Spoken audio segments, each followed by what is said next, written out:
Nak tunjuk gong dah habis-habis. Tapi gong tu yang jadi sensaranya. Masalahnya rakyat di bawah. Betul ke tak? Jadi kita tengok benda yang dibuat. Tak ada benda satu hingga kan. Kita tengok di perniagaan negeri, selain masalah air itu banyak benda isu lah.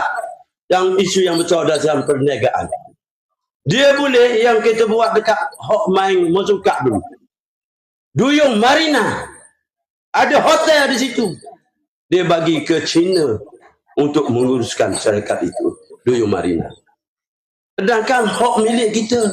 Kalau UMNO buat ni, dah cukup umur dia nak bang. Dah cukup umur dia bang. Dia bahang semua jahatnya kita. Tapi itulah keadaan pasal ini. Tak buat benda satu, orang dia asyik menyalahkan orang lain. Tempat kita di Dungu ni, tak ada benda buat. Cuba orang Dungu kabur hak satu benda yang dia buat. Sepanjang 2 penggal lah, dia takbir negeri. Di KFC langsung tak ada benda.